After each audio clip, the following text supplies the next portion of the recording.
Sam Darnold is grateful for his past in Minnesota, but his focus is squarely on Seattle's future. The Seahawks quarterback isn't looking back as he prepares to face his former team, the Minnesota Vikings, this Sunday at Lumen Field. But here's where it gets interesting. The same team that helped revive his career is now on the other sideline ready to blitz him relentlessly. During his weekly press conference in Renton, Washington, Darnold opened with his trademark optimism. "I'm excited for this one," he said, flashing the calm focus that's become part of his new demeanor in Seattle. Yet, when asked about his time in Minnesota, his tone softened with gratitude.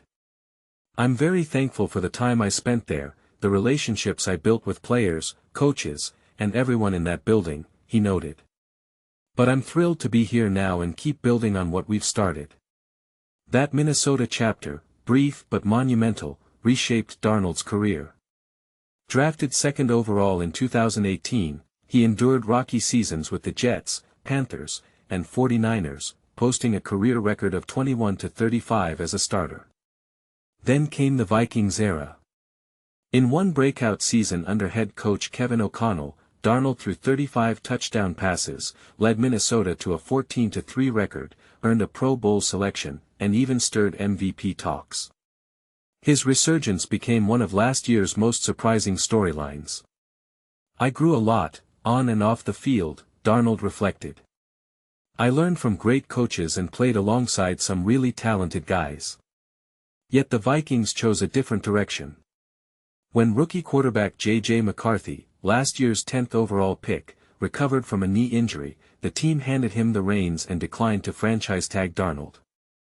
Seattle quickly seized the opportunity, trading Geno Smith to the Las Vegas Raiders and signing Darnold to a 3-year, $100.5 million deal. Was a return to Minnesota ever on the table? Darnold carefully explained, "I understood what conversations were happening behind closed doors, but ultimately, I made the decision to come here. I couldn't be happier with that choice. The energy and relationships here in Seattle are special." Meanwhile, McCarthy has struggled this season, ranking 33rd in total QBR, 24.2, before entering concussion protocol this week. That means undrafted rookie Max Brosmer will make his first NFL start for the Vikings, who sit at 4-7.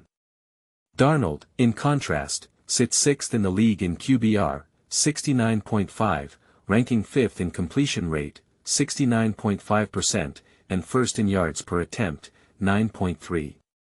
Despite battling turnover issues, 10 interceptions and 4 lost fumbles, he's been sacked only 11 times through 11 games, a massive improvement from last year's 48 sacks in Minnesota. When asked whether his poor final 2 games as a Viking, especially his tough Week 18 outing with 18 completions on 41 attempts, soured public opinion, Darnold shrugged off the criticism. "People can say what they want," he said. "At the end of the day, I'm here. I'm grateful and focused on this opportunity." Even his former defensive coordinator, Brian Flores, had some friendly fire ready. "He's one of my favorites," Flores admitted, before adding with a smirk, "but we're going to blitz him this week, no doubt about that." And that's not an empty threat. Minnesota leads the NFL in blitz rate at 44.5%, and over the past 3 games, they've sent extra rushers on over 59% of dropbacks. Darnold knows what's coming. "It's a great challenge," he said of facing Flores' defense again. "Flo's an amazing coach, his scheme is tough, his players are tough, and KO's got those guys playing hard.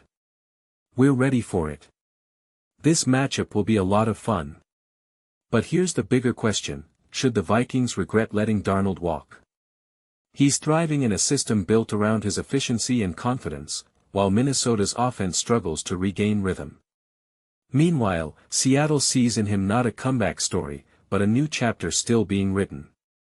What do you think? Did Minnesota make the right call moving on from Darnold, or will this rematch prove they underestimated his staying power? Let's hear your take in the comments.